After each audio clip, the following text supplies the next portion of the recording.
What's up everyone, it's King Moosh here with JCross X to welcome you all back for episode 41 of Class Overview.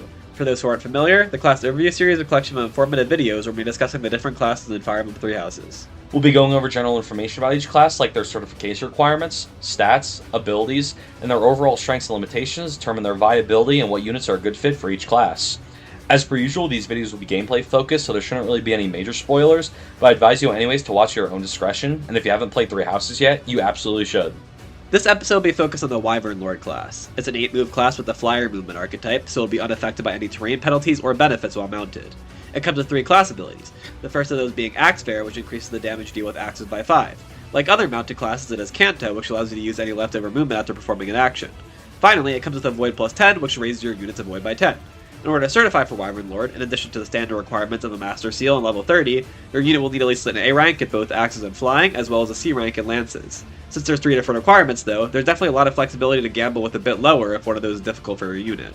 Though the amount of ranks you need is higher than Falcon Knight, this certification is often easier due to the existence of Wyvern Rider, which is very helpful as a transitional class that makes these requirements easier. This class is also not gender locked at all, which is another bonus for the certification. Wyvern Lord grants a plus 3 skill level bonus to Axe, Flying, and Lance XP. Since this class has Axe Bearer, the Axe boost is great for picking up things like Axe Prowess 5 at the A plus rank, and Axe Crit plus 10 at the S rank. The Flying boost is mainly useful for unlocking Allure Stance Plus at the A plus rank, which is a crucial skill for dodge tanking enemy phase builds. The Lance boost is actually more helpful than you might think, since there are several Lance users who will want to use this class even though it doesn't have Lance Bearer. Just like the Axe boost, this can be used to unlock things like the higher Lance Prowess levels, Lance Crit plus 10, and the rest of your Lance combat arts if you don't have them already. Obviously this class is intended to be endgame, so there's not really any promotion past these skill ranks, but the Lance boost can sometimes be used to help you certify for Falcon Knight as well, allowing you to flexibly switch between them.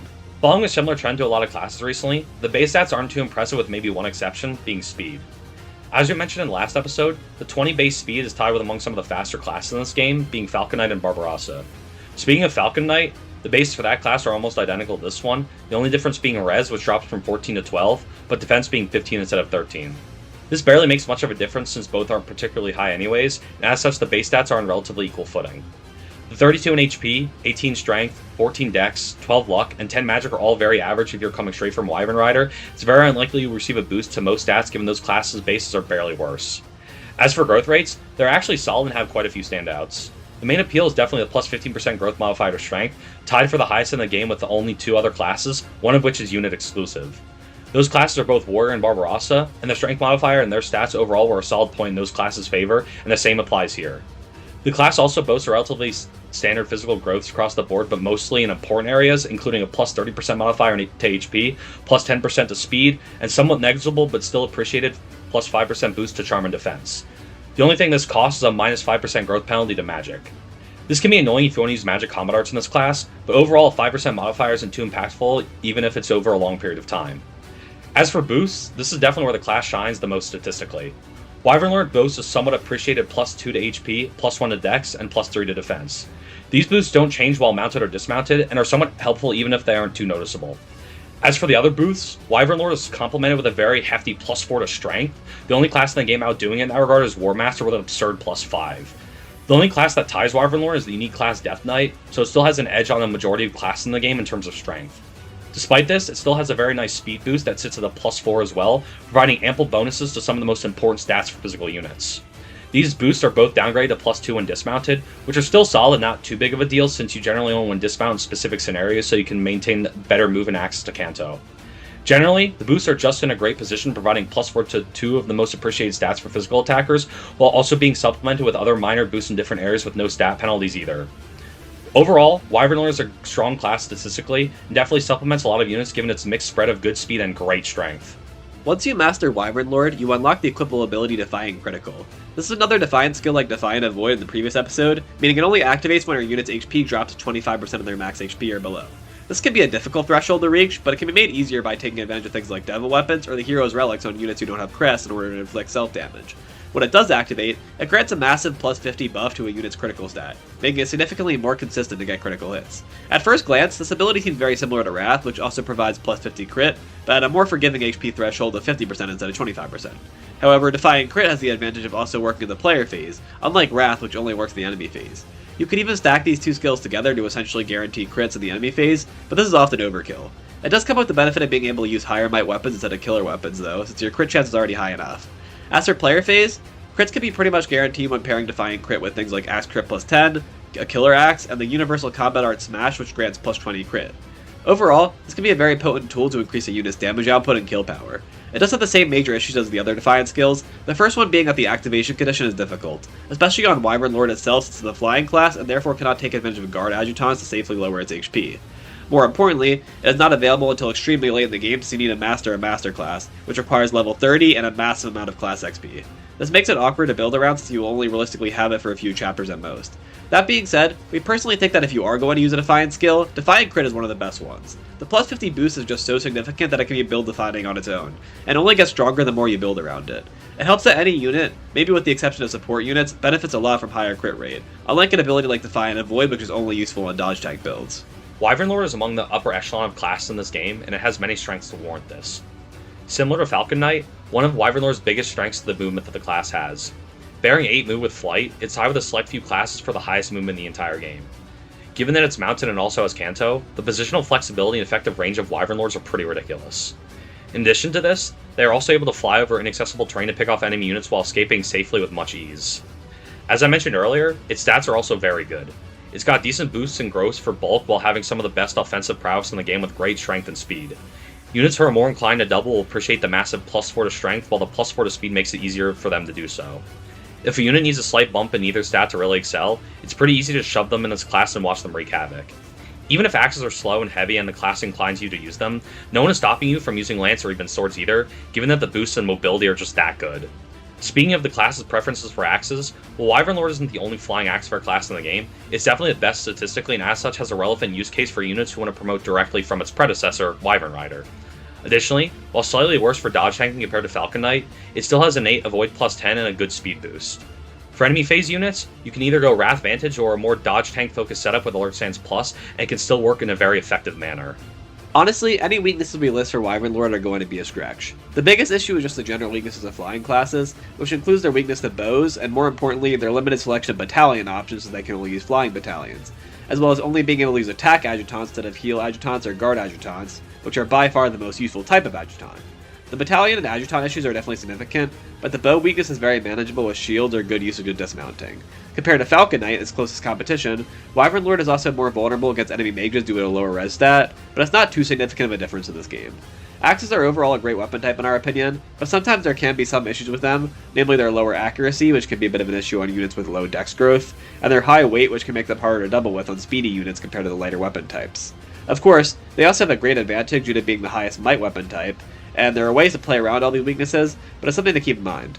That also leads it to another comparison to Falcon Knight, which is Wyvern Lord's lower speed. The speed stat boosts are very similar, but Falcon Knight does have a significantly higher speed growth rate modifier, which can sometimes make a difference depending on your luck with level ups and your unit's base speed growth. Wyvern Lord is still definitely an above average class for speed, and it has a better balance between strength and speed than Falcon Knight, but if you want to max out your speed as much as possible, you might be better off with Falcon Knight. Finally, while I wouldn't say the certification for this class is unreasonable or anything, on certain units who struggle with one or multiple of the requirements, they may be better off just sticking with Wyvern Rider for the rest of the game, or at least until the last few chapters. Overall, Wyvern Lord just isn't as crazy of a power spike as Wyvern Rider is, so sometimes it may not be worth all the extra investment. Overall, I think it's fair to see why we're giving Wyvern Lord a 10 out of 10 here. We basically had the stretch for weaknesses, and of which, they are mostly either just general flying weaknesses, or areas where it's just slightly worse than Falcon Knight. Combat-wise, it's very strong, possibly top 2 in the game, and while it doesn't provide as much of a power spike as some advanced classes, it's hard to ignore that strength. The stats are great, movement is among the best in the game, and it has a decent mastery for a master class. There really aren't a lot of physical units who wouldn't want to upgrade from Wyvern Rider to Wyvern Lord at some point, and the pool of units who usually want to go Wyvern Rider are pretty extensive. This leads us into the unit recommendations, as you might expect, this will be very similar to the Wyvern Rider video. Although I glossed over this in the Rider video, Edelgard is definitely the standout here. Not only is she a physical monster oriented towards axes, her signature relic Emir and by further extent signature combat art, Raging Storm, is easily one of the best player phase tools in the entire game. This combat art has good stats and allows Edelgard to act multiple times in one turn, making the synergy with Wyvern Lord and her relic incredibly broken. Even without her relic, she's still probably one of the best users of this class given her stat distribution. Units we mentioned for dodge tanking in Wyvern Rider before, namely Yuritsa, Hilda, and Petra, are very comfortable in this class as well, and are also slightly better as dodge tankers compared to Rider, given that the innate avoid plus 10 Wyvern Lord has. The male Lance combat art users who can't certify for Falcon Knight can also take advantage of this class. Although some may want to end Paladin due to Lance Fair, Pretty much all of them have the boon and axes and can certify for this class if they wish. Sylvain, Ferdinand, Cyril, and notably Seth, who starts as a Wyvern Rider, can definitely become strong Wyvern Lords. Despite the negative magic growth, units such as Annette, who already have a good magic base growth, can take advantage of her personal relic Crusher for nuking, as well as Bolt Axe Plus to get some insane effective range with magic damage. Both Byleths may have other options, namely War Master or Grappler for male Byleth and Falcon Knight for female Byleth, but a unit as specifically strong as them can definitely do well in this class. Similar to Wyvern Rider, the strength boost and growth means that units who are a bit on the weaker side, such as Ash, can even pose as a legitimate threat. Especially since he doesn't have anything unique to build towards, making him a generic Wyvern unit can easily work well.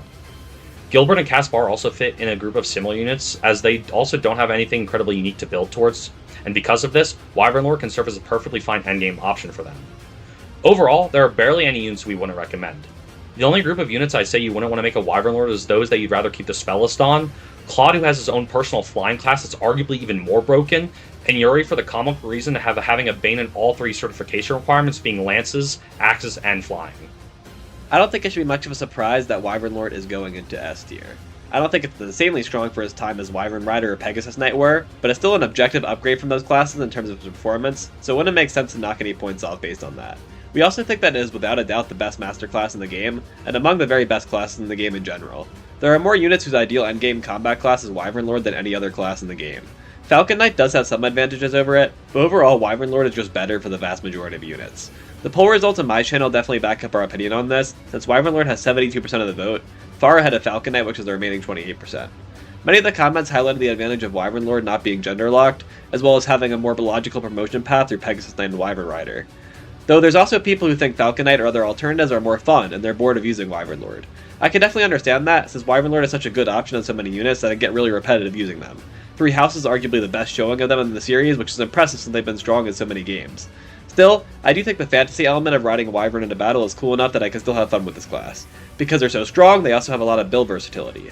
Our best advice is to use whatever class you think is the most fun and fits your personal playstyle the best, but if you're not sure what to do with the unit, Wyvern Lord is almost never a bad option.